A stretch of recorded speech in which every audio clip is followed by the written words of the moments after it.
Good evening, everyone. I just shake my hands so that I'm this corner. I would not stand up, so forgive me for sitting down and talking. I was reflecting on issue of why the children and young people in the world currently are suffering so much. Because when we think about it, about the condition of children and youth in the world, and when we look at the statistics and what is happening every day, we see a very negative and grim situation. A few days ago I read that every year several million less girls are alive than boys in countries like China and India, which many people think are because the girls are not preferred as children, rather boys, and many of them are therefore either aborted or God knows what happens to them. Or for example, when you look at the condition of children in war zones around the world,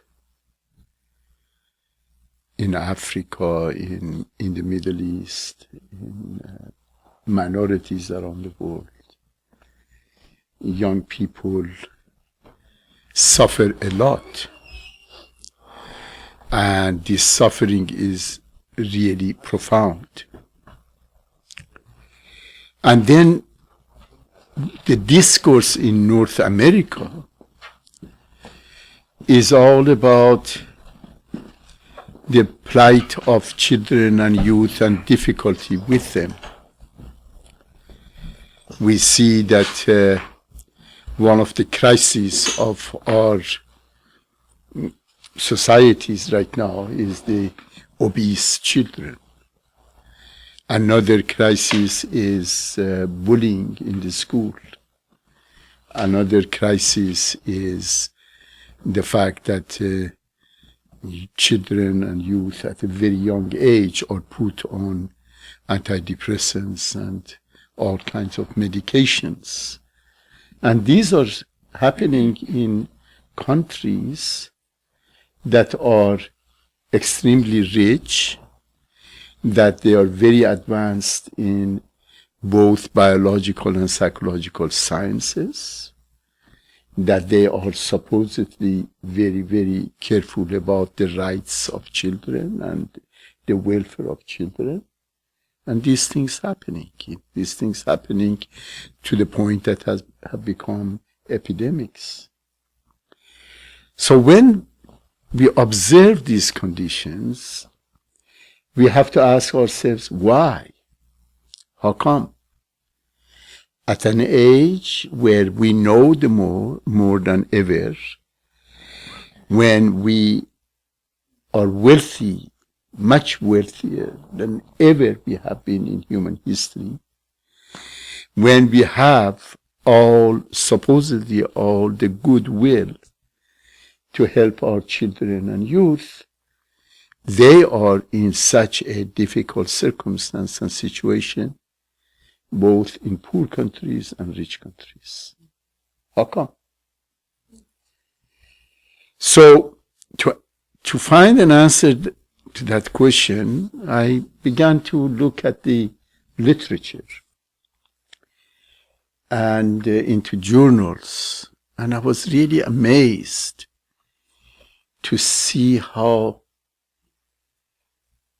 narrow is the focus of our scientists and our experts, and how really stupid are the questions that they are asking and issues that they are focusing on in the name of science, of trying to find out what are the solutions to the problems of humanity and the generations that we are raising and so forth. The fundamental preoccupation is with the physical and psychological condition of children and youth.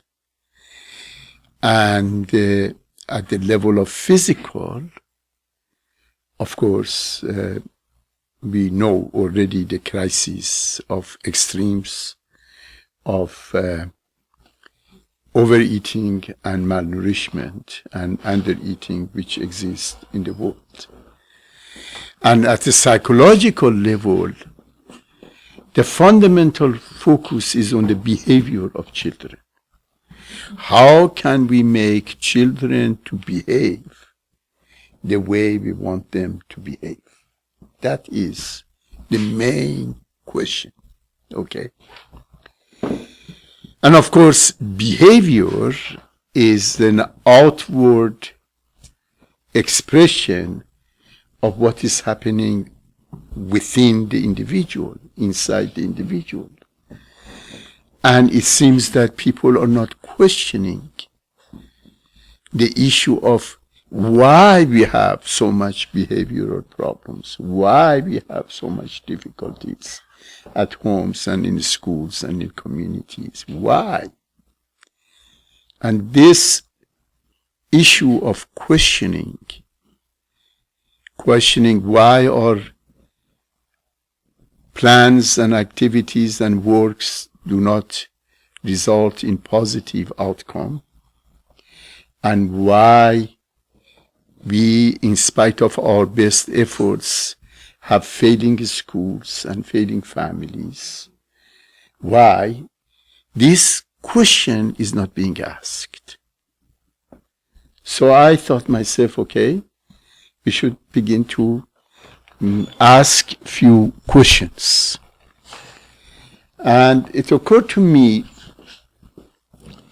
that when we want to talk about the challenges and the needs of children and youth, we have to see what determines being a child or to being a young person or being a human being. What is a human being? We have to ask that question first. In the materialistic science that we have right now, human beings are considered as animals. Animals are understood in the context of theory of evolution. Theory of evolution says that this existence is accidental, and accidentally, we don't know how, life came to be, and then life started in a very primitive way, and gradually, through the process of efforts of the organism to stay alive and to survive, eventually those who were most successful survived and the losers died. And human beings emerged in this process. And therefore, human beings are animals. Their fundamental purpose of their life is to survive. And the fundamental purpose of survival is to enjoy and have gratification. And beyond that, there is no purpose and meaning in life. And they say all human activities, including human ethical activities, attempts to do good things, or all of them for the purpose of getting reward. Getting reward. Nothing else. Is that they don't have a meaning on their own. It's just for the purpose of making us to look better, so that other people would like us and would encourage us and say good job and protect us, and that we survive. So that's basically the way human beings are defined and understood. And in that context of understanding, the focus of the scientists and parents and teachers and everybody, therefore, is narrow. One area of focus is the physical condition of the child and the individual. And the other area of focus is fundamentally on how the individual feels, the feeling and the emotions of the child. Occasionally, we also look at what the person thinks, but that's not very common. Seldom people focus on their children's thoughts. They focus on children's feelings, their physical condition and their feelings. Therefore, they focus on physical and some parts of the psychological. And above all, they focus on the behavior, whether the child behaves the way we want them to behave or not. These are the fundamental issues. So, how human beings are viewed from the perspective of spiritual teachings become very important. Because the way I understand it is that human beings are biological, psychological, and spiritual entities. And if we don't focus on all of these, then we will not really dealing with the individual as a whole. Now, in order to do that, we have to ask, what is human reality? There are several questions I asked in preparation for this talk. What is human reality? What are the requisites for healthy development and maturation of human reality? How human reality evolves? How to live a healthy physical, psychological, and spiritual life? What are the main human needs and main human rights? And finally, what are the responsibilities of the parents, teachers, adults, community leaders, and community institutions with regard to the welfare of children and youth? These are some of the questions that I asked myself. Now, let's first look at what is human reality. And here we come to a very interesting number of statements in the Baha'i writings. I'm not going to read those statements for you here, but rather summarize them of what I found and what they mean and their relevance to the conditions of the world today. First of all, from a spiritual perspective, human life is a journey from the physical to the spiritual. It's a journey. It is potentially a journey of eternal life. And now I would come back to that later. What do I mean by journey of eternal life? Which is made actual. It is a potential journey of eternal life, which is made actual through the instrumentality of the human soul and its powers. And the powers of human soul are three: to know, to love, and to will. Okay. Now, why I put this statement here is that in the writings of the Baha'i Faith we read that there are 3 degrees of reality at any given time in human existence. Physical reality. The second is the reality of the soul. And the soul is also given other names. They are our power of understanding, our intellectual capacity. By soul mean all of these things. Our mind. All of these are interchangeably used from a Baha'i perspective, our soul. And the third reality is the spirit. So there are 3 realities: body, soul, and spirit. From perspective of body, we are the same as humans, as animals. We are animals from a perspective of the body. The spirit is a condition which is totally different from condition of the body. Okay? It is a realms of knowledge, of love, of goodness, of beauty, of enlightenment, of justice, of fairness, of all those elements that we aspire to. Okay? And usually don't get them easily. Okay?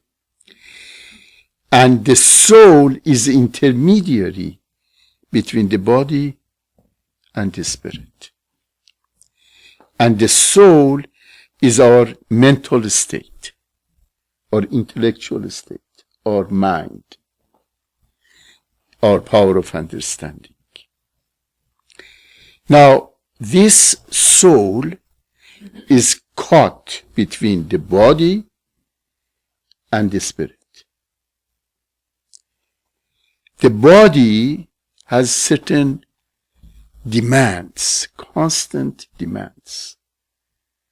And the demands of the body are focused on survival, gratification, and avoidance of pain.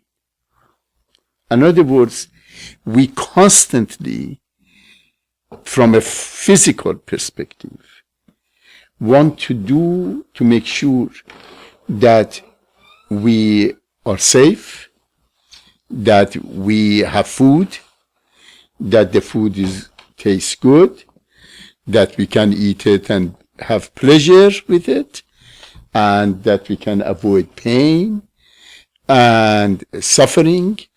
And this is all focus of the body. And if the soul, if the mind focuses on the needs of body only, that becomes a total preoccupation of the soul and of the human.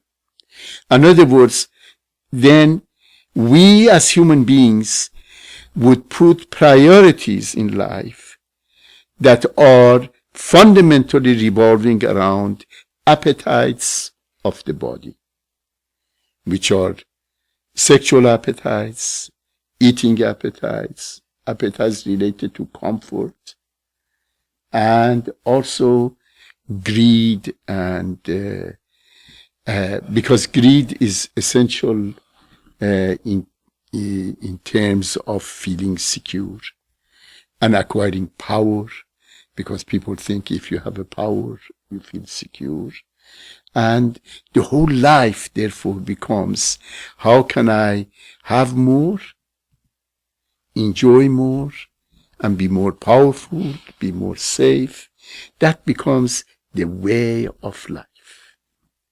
And if you think of it, these are the fundamental preoccupation of people of the world right now.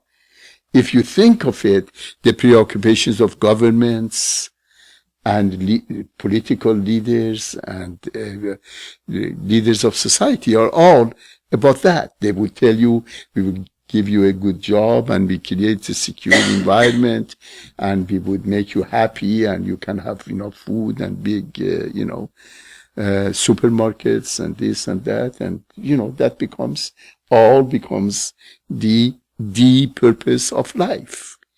And therefore, if the soul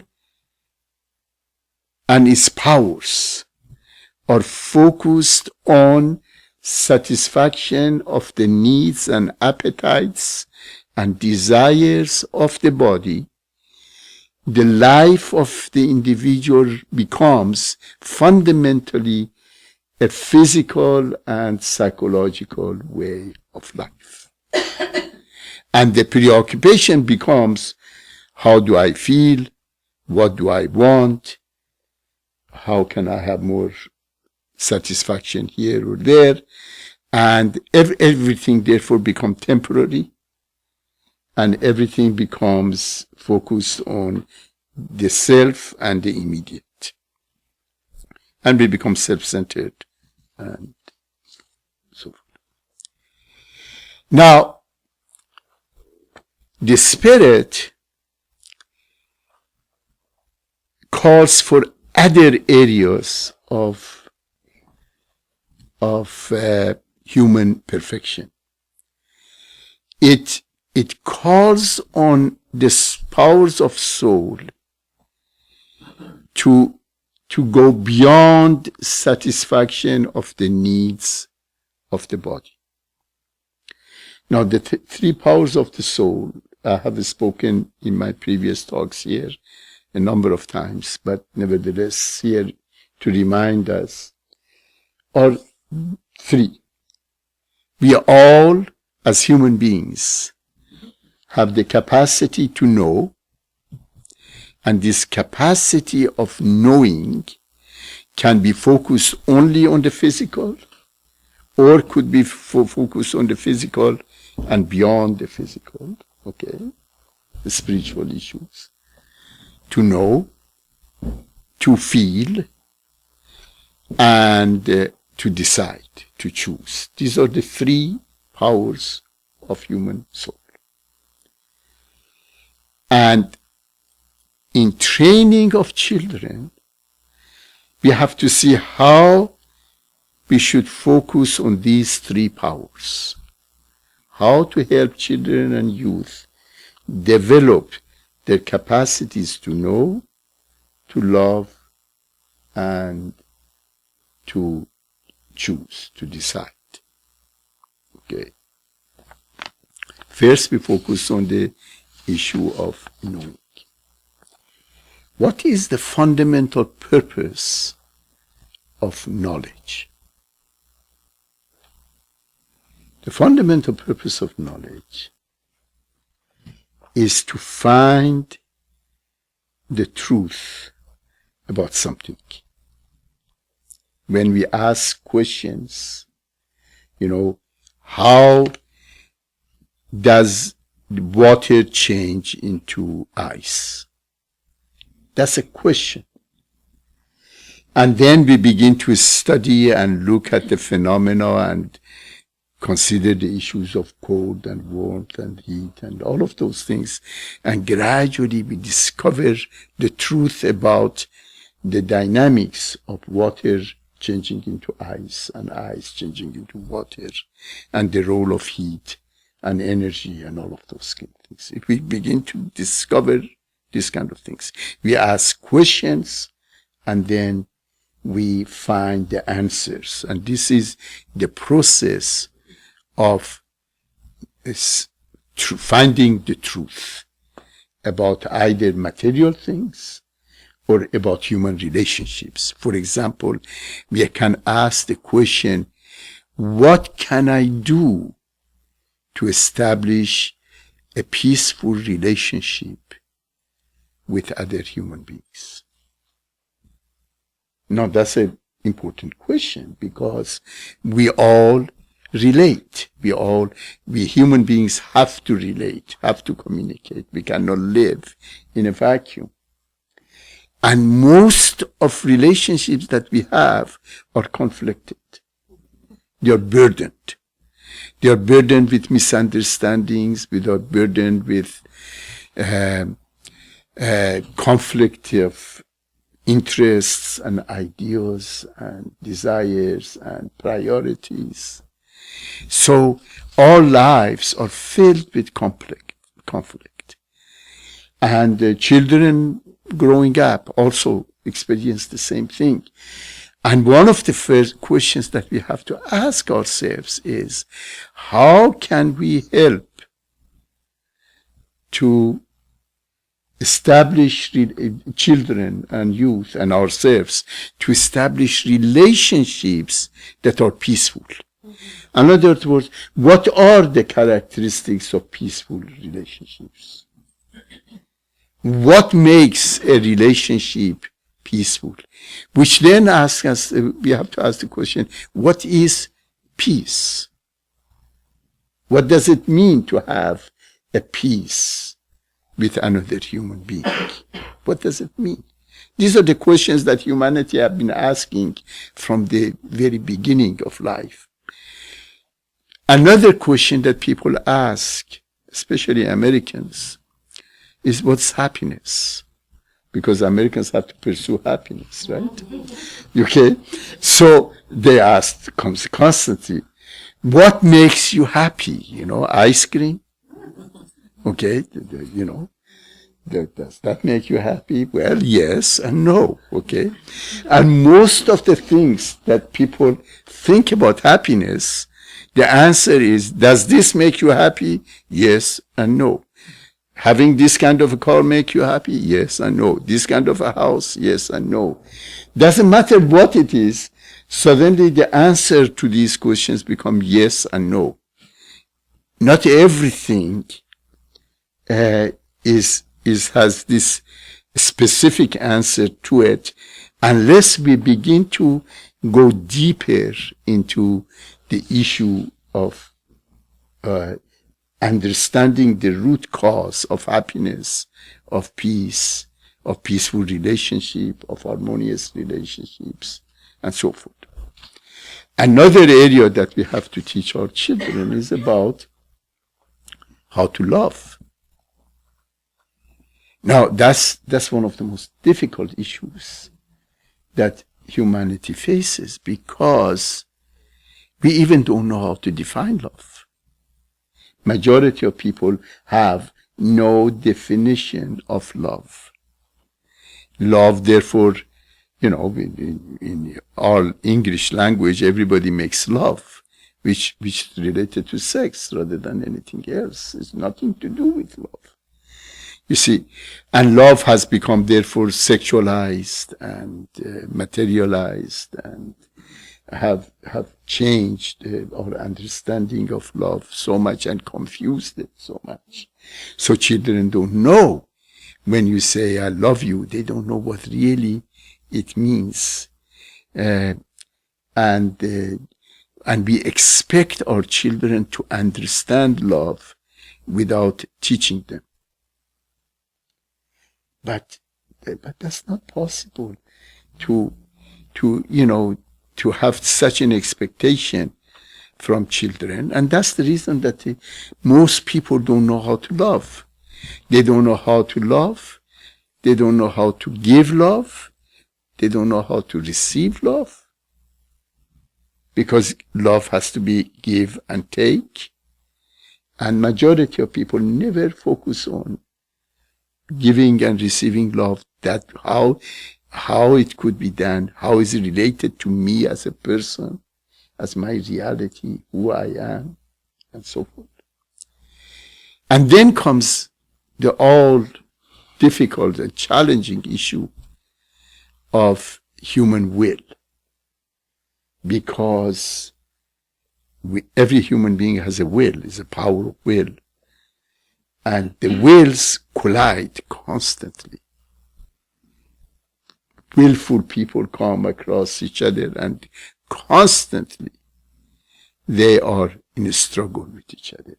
You see, and parents and children have difficulty about the whole issue of behavior, because behavior is outcome of use of human will, and children want to be one way and parents want them to be in another way. The students want to behave one way and teachers want them to behave another way. And that's the reason that there has been so much criticism of society, and the whole notion of where the society, family, school, community, where it should enter in controlling the behavior of the child and of the individual is a fundamental question that has been asked and continues to be asked by many people,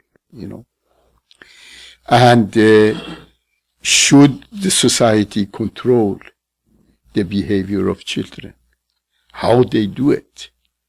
And here, has been the long story of humanity about the type of families and societies that we have created in order to deal with issues of knowledge, love, and will.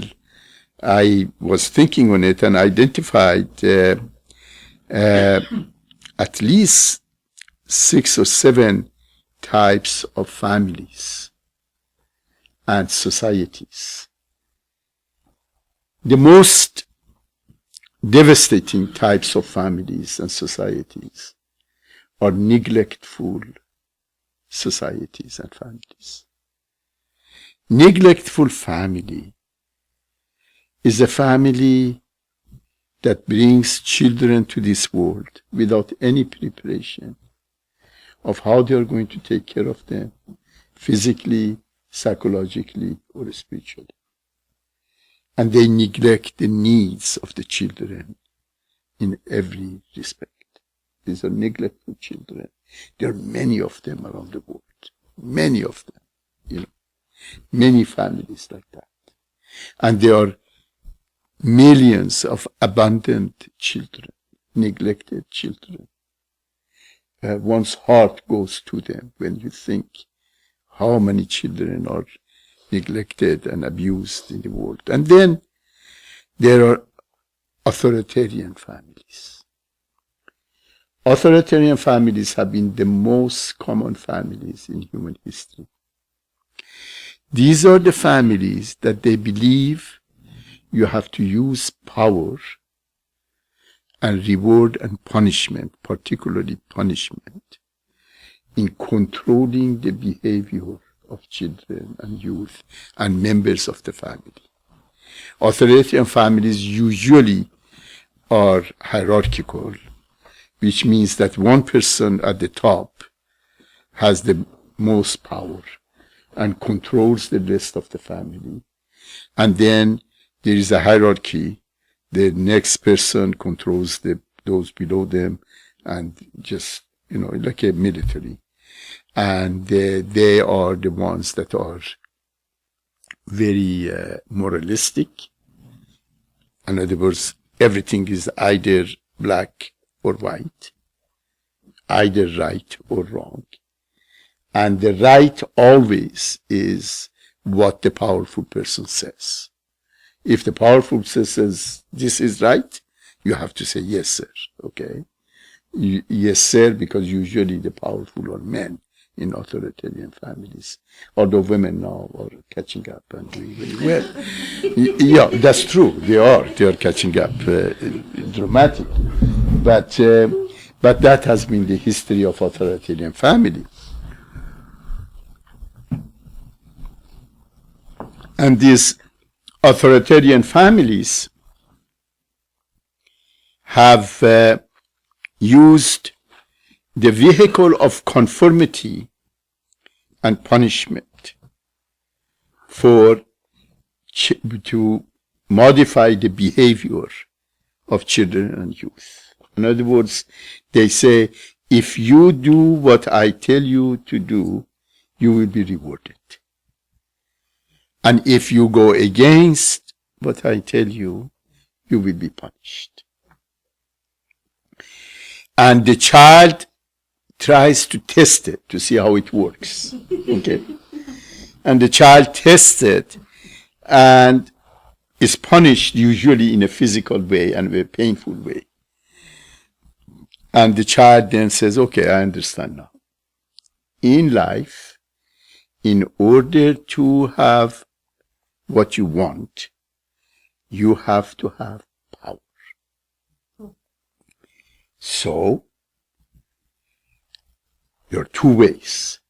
Either you go on the side of the powerful and do what the powerful person says and obey, and you become good child, an obedient child, or you try to get the power gradually until you can manipulate and you can fight with the authority. Okay?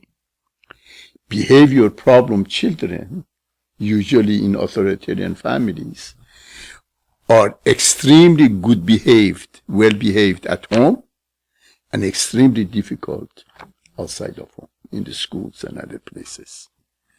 Because they in other places, they have much greater freedom, but also because they know that by behaving badly outside, they make the family to lose face. And authoritarian families are very concerned about losing face. They are very secretive. They want to make sure that they come across well, that everybody thinks that they are united, harmonious, good families. And their children, they know that this is what their parents want to do. So they go outside and steal something. They go, and they make sure that the child suddenly is called by the police and said, your young son is here and has a stolen, piece of apple, and please come here, and shoplifting and whatever, you see. But this is the whole idea of power struggle that begins to develop between child and parent, is in the context of authoritarian family.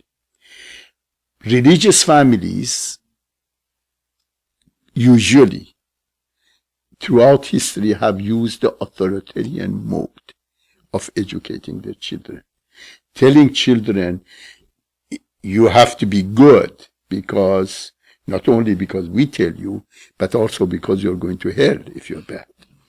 And then this description of hell is not all exciting, okay? So the child says, yeah, this is, And when you look at the, traditional religious families, you will see that they use these modalities to control the behavior of the children. The problem with this is that when these children grow older, they reject everything. They reject all the limitations and all the good things and the bad things that the family has given them, because they were forced in that process. So that's the authoritarian family, which has been the most common family in human history. And then you have adversarial families. And adversarial families are new families. These are families of new age. These are the families of the coming of age of humanity. These are the families of families that are fighting with each other. They are arguing with each other. They are trying to establish, some level of equality in the marriage. These are modern marriages and families that are very, very conflicted. And there is a struggle going on for equality. And because the true equality hasn't taken place, and because we as men and women, we don't know yet how to really be equal with respect to gender equality, we don't know yet. We haven't learned yet. The modern families have become very adversarial. And the adversarial families, therefore, you have a lot of not only conflict, you have a lot of breakup. Many of the children are in single parent families, and these are so they grow up to be comfortable with conflict, seeing conflict as the norm in life and chaos as the norm. And these families are chaotic, and they are conflicted, they are adversarial. Another version of these families are the indulgent families. The indulgent families are families that are rich or somewhat well-to-do, or even not rich. You know, you either go to a very good restaurant or you go to McDonald's. Doesn't matter. The whole idea is that you express love through indulgent, and also try to modify behavior through indulgence. I give you something so that you do this or that, and therefore the good behavior become a commodity. And so in the modern families, we have combination of adversarial and indulgent families. And in the traditional families, we have the authoritarian families. And in recent years, the realizing how these families are fundamentally destructive, psychologists and others have been suggesting a new type of family. They call it authoritative family, rather than authoritarian family. Authoritative family, they are saying, is that the families that know how to use power in a healthy way. Okay. It is still based on power and control, but doing it in a logical way and discussion with the child, and say, we have to do it this way and that way and that way, and finally saying, okay, now I tell you I'm a parent, you have to do it. You know, because children not always listen to that, okay?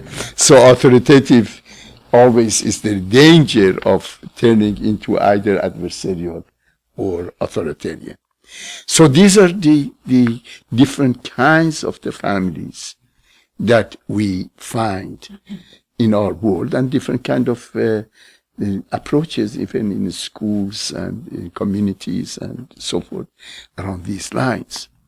Now, none of these approaches to the establishment of family and rearing of children focus on the fundamental issue of what are the main needs of children and how we should address those needs. Okay? So we said that there are 3 degrees of existence, or 3 levels of existence: body, soul, and spirit. Okay? Body, we discussed it. Soul is the same as psyche, and is the mental state, the capacities of knowledge, love, and will. And these capacities of knowledge, love, and will, then we have to see how we can make them to become spiritualized. Okay. In order to spiritualize the capacities of the soul, we have to focus on the ultimate. You see, the materialistic science is a downward process. In other words, it says to human beings, we want to teach you how to be a perfect animal. Okay. We want to teach you to become a perfect animal. And when you look into, for example, Freud, when he came and he had his theory of, human psychological state of id, ego, and superego. Superego, he said, okay, this is religion and this is, the idea of putting pressure on people and trying to control people, and because he was an authoritarian, he was a child of an authoritarian society, he was thinking in authoritarian terms. And he said all psychological problems that are in the ego are because we don't allow our biological id to express itself, which was basically sexuality and pleasure and freedom to do what you want to do, when you want to do, how you want to do it, and no questions. And the outcome is the kind of society that we have created. Okay, even though everybody says we reject Freud, his ideas now have become a part of life of society. It becomes, suddenly everybody has become ED or idiotic. The id has taken over, okay? Our society has, a society that id has taken over. This has happened, okay? Spiritual process is an upward process, is a process of focusing the human mind towards ever higher levels of growth, transcendence, and development. So the focus is going upward. And that's why when you read in the writings of the Baha'i faith, you see it says the purpose of life is to know God. Why to know God? Because God is the ultimate. God is the highest level of knowledge, of beauty, of truth, of goodness, of kindness that you can imagine. The whole idea is to go upward. In other words, constantly go higher and higher on the ladder of understanding, of knowledge, of enlightenment, of insight, of search for beauty, of search for harmony, ever higher for that. Another, the purpose of life in the Baha'i writings when we read is that the purpose of life is to know God and to love God. Again, to love God meaning to learn how to constantly go ever higher in our capacity to love, to expand the horizon of our love, to move our love from self-centeredness to self-development, to self-transformation, to loss of self altogether, and becoming universal. Is a movement of knowing and loving that begins at a very, very elementary level with ourselves and constantly expands, goes higher and broader, and becomes ever greater and never-ending process. So when we read in the writings of the Baha'i faith that the purpose of life of the individual is to know God and to love God, means to go and embark upon constant process of search for new knowledge, for new understanding, for new truth, constantly questioning ourselves, constantly saying, why I'm thinking this way, why I'm doing it this way, why I thought that way, could I have thought differently, where can I learn more about this and that, is a constant process of search and knowledge, search for truth. The same for love. There is no end in learning how to love. And the process, therefore, is as such that we have to help children to begin this process of ever increasing the quality of their love, the scope of their love, the horizon of their love, the all-encompassing the nature of love that they have to develop, and then also on learning how to become master of our desires rather than a slave of our desires. You see, the issue of development of will is the capacity for us to be in charge of our impulses and our wishes and our desires, rather than our wishes and desires and impulses being in charge of us. Okay? A person who has a mature will is a person who can control his or her wishes and desires and impulses and emotions and thoughts that come, rather than being controlled by them. You know, so the fundamental process of development of will is the capacity for self-discipline. To learn how to discipline ourselves rather than needing to be disciplined from outside. If we need to be disciplined from outside, we go back to the authoritarian systems of life.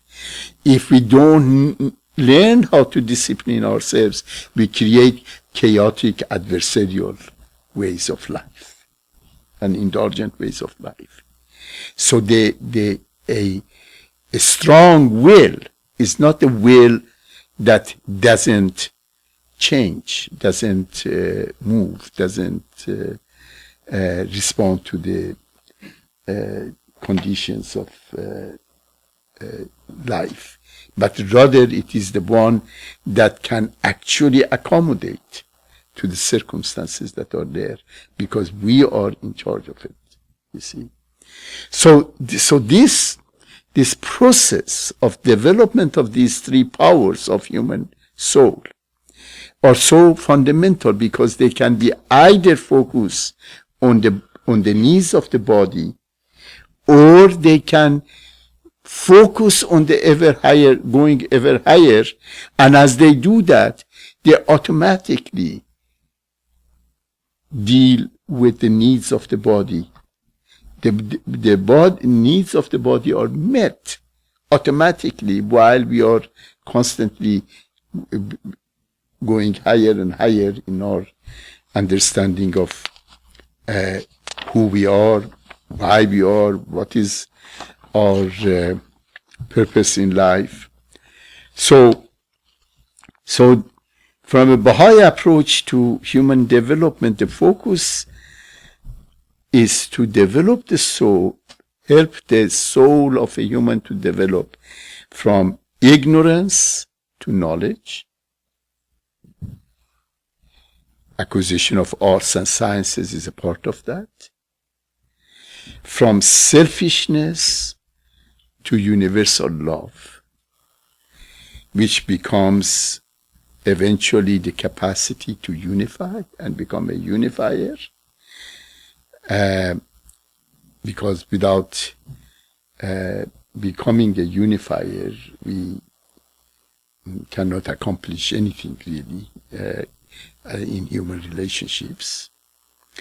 From aloneness and separation, because every human being, shouldn't tend to be separated from each other. Many of us, we we feel very alone in life. You know, the journey of life is a journey of loneliness and aloneness, and we are each are separate individuals, and we have to learn how from aloneness and separation move towards togetherness and unity.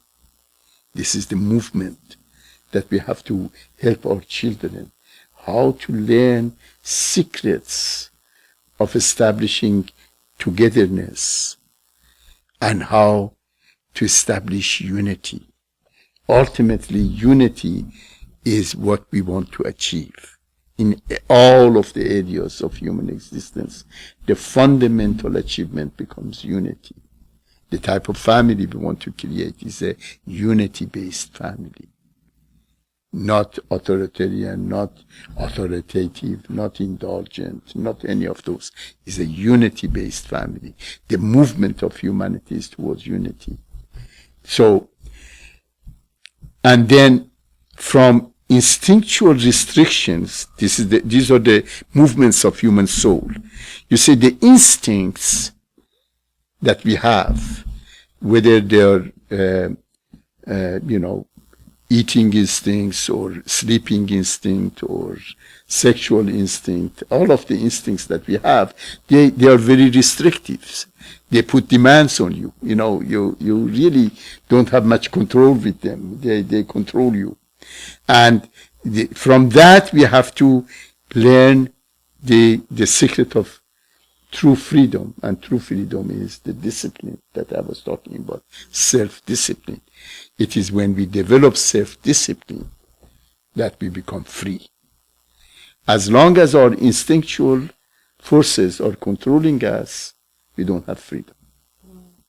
And, this is related also to the issue of drinking and taking drugs and so forth, is that with drinking and taking drugs, you lose your freedom. Okay? The alcohol takes control of the functioning of your brain and you lose your self-discipline. That's the reason that when people drink, they act so silly. Somewhat more silly than usual, but anyway, silly, okay? That's what happens. And then, of course, is the whole issue of power. And in human life, we start from weakness. Children are weak, okay? We start from weakness. We go to strength and become powerful and powerful. But the process of transformation is that when we become powerful, then we go to the next level, and that's level of powerlessness, which means that you decide not to abuse your power.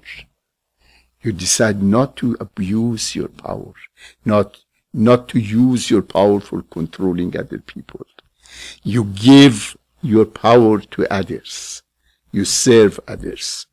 In the Baha'i writings, you constantly you read about that we are powerless. But powerless doesn't mean staying weak. Because if you are weak and say, well, I'm powerless, big deal, okay? Of course you are powerless. But if a person is weak and then become strong and then uses that power that it has at the service of others rather than controlling others, that becomes powerlessness.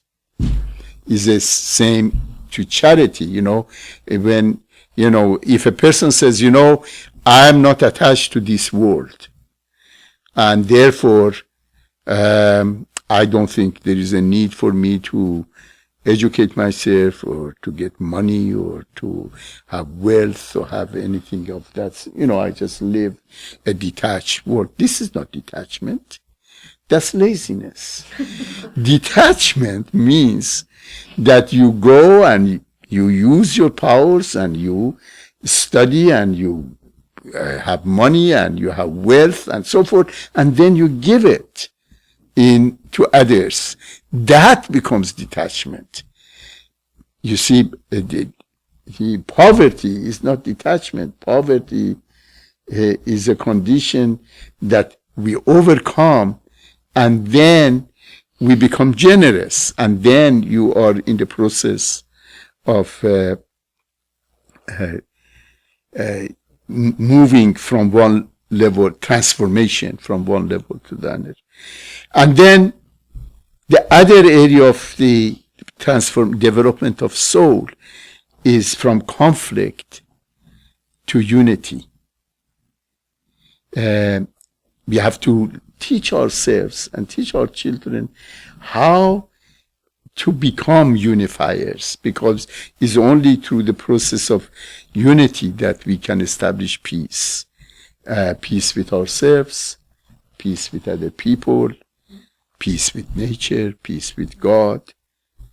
And when we do that, then we accomplish something that we all want, and that's happiness. Happiness only is possible when the powers of human soul, knowledge, love, and will, have evolved and developed, and they are harmonious with each other, and they are harmonious with the ethical principles that we have, and they are universal. Happiness only takes place when that inner unity and interpersonal unity is created. Otherwise, we cannot become happy. Okay? And then when the soul is happy, the body becomes happy. Not the other way around. Because most people think when the body is happy, the soul is happy. And that's the overeating and all the other issues that goes with the body, drinking, and, vomiting the following morning and all of those things. These are not happiness of the body, When the soul is happy, then the body would be happy. So, the question comes, okay, how should we live? How should we teach our children to live? And I came across a statement of Abdul Baha, which was very, very interesting. Abdul Baha said that in the same way that when we were in the womb of our mothers, we prepared for life in this world. In this world also we should prepare ourselves for life in the next world. Because if we don't do that, then we abort our potential for eternal life.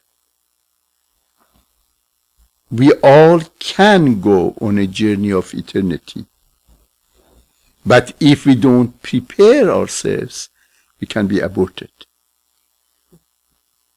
And our life therefore stops at this certain level rather than being on a journey of eternity. And that's a very serious issue.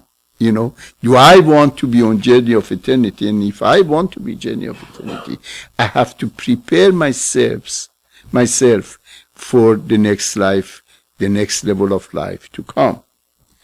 I have described this in one of my books, which is coming out next week, which is called The Mysterious Case of the IWs. IWs means inhabitants of the womb, and talk about it and so forth. But that's a different story. But here, Abdul Baha said that in the next world, he described the next world. He says, next world is a world of sanctity and radiance. Okay? In other words, is a world of a certain way of holiness that we have to reflect on it. And if we want to prepare ourselves for the next world, we have to have these qualities. The next world is the world of sanctity and radiance, is the world of love. At the center of it, love of God, which we discussed how that applies. The world of knowledge. Next world is the world of knowledge, the ultimate of which is the knowledge of God. The next world is the world of perfections, meaning if we want to prepare ourselves for the next world, we have to acquire perfections in this world. Perfections in every sense of the word, okay? Qualities of perfections. And he said, okay, how we prepare ourselves for the next life. By what means we can acquire these capacities that are necessary for the next world. And he identified 7 capacities. First, again, you will see that they are all repeating. I'm repeating myself here because they are all related to each other.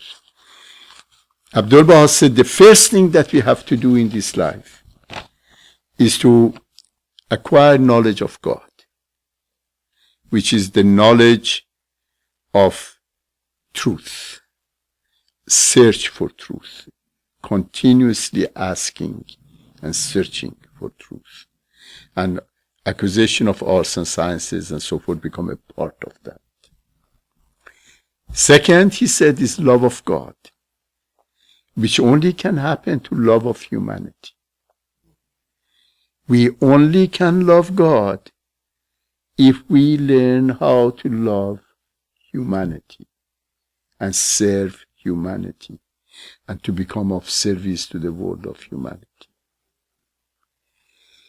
And the third quality that we have to have is quality of faith. Now that's a very important issue because usually people are not very clear about what is faith. Okay? Faith is not blind acceptance of something. In the Baha'i concept, faith refers to certitude about meaningfulness of creation. That we have to have confidence and a degree of certitude of the fundamental goodness of creation. And that faith, the beginnings of that faith is in the early development of relationship between the parent and the child. Children who have had a relationship with the parents that has been based on confidence, certitude. In other words, the parent has been responding and reacting and relating to the child in a meaningful manner and in a manner that the child could trust and rely upon. And it wouldn't be chaotic relationship and would be one time I love you and the other time I hate you kind of a phenomenon. When the child has that kind of a relationship with the parent and in the family, that the conditions of the family are as such that you can trust them, that would be the beginnings of you developing seeds of faith. That you begin to say, there is actually certain order in this life. That there are certain things that you can trust. I can trust my mother, my father, my family.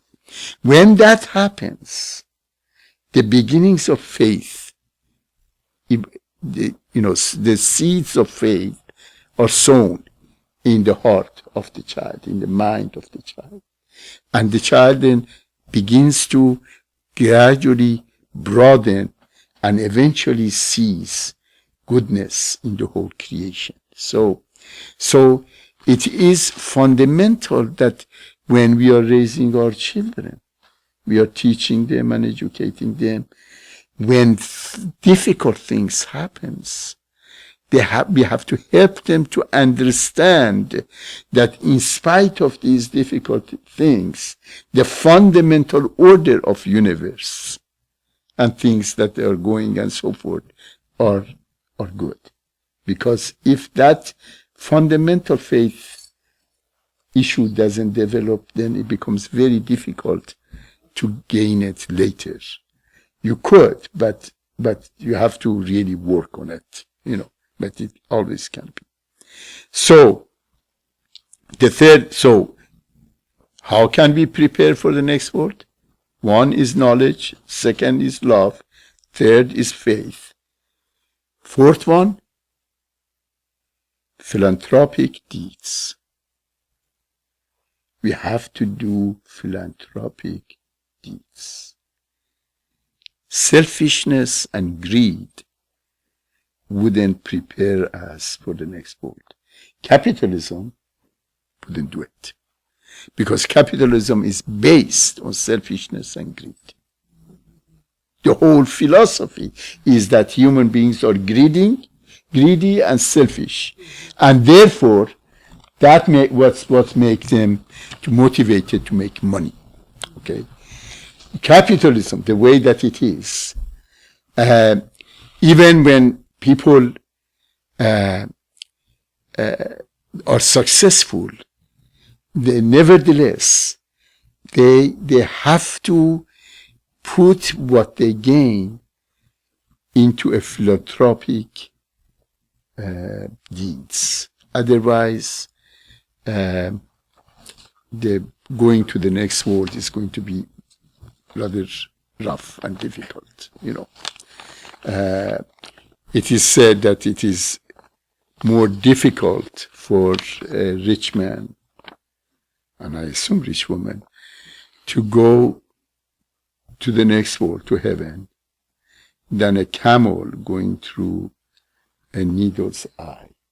So it's rather rough. Okay, and this is also something else to me. It says to me that all of us have to do philanthropic deeds. It's not only for the rich people. Abdul Baha didn't say for rich people. He says, of the things that we have to do to prepare for the next life, and therefore for this life, is knowledge, acquisition of knowledge, self-knowledge, knowledge of others, arts, sciences, search for truth, knowledge of God, goodness, the ultimate, love of humanity, love of good, and then faith, trust in fundamental goodness of creation, and then doing philanthropic deeds. Doesn't matter whether you're rich or poor or whatever, philanthropic deeds become essential. And then comes the difficult one, self-sacrifice. Self-sacrifice is very interesting, because self-sacrifice means not to be selfish or put aside selfishness. Okay. Or put it differently, put one's self at the service of others. Develop yourself, pursue excellence, become as great as you can, and then put this great person that you become at the service of others. That becomes self-sacrifice. And then severance from this world. which is the Arabic and Persian word for it is inqita, severance from this world. That doesn't mean not to pay attention to this world, but it means to realize that this world is not the final world in which we live. This is not the end. Many people live in this life as though this is the end. There is nothing beyond. And when we have this notion that there is nothing beyond this life, we live differently than if we realize that there is an ongoing life process. Okay? If there is the notion that there is no life beyond here, then anything goes here. You should do anything and everything. You should kill, you should do whatever. Steal, you should do it, because this is it. If you think that way. But if you realize, if one thinks, one believes that the life of human being is a journey of eternity, then we wouldn't get totally attached to this world. Doesn't mean that we become detached from realities of this world, but we prepare ourselves for the journey.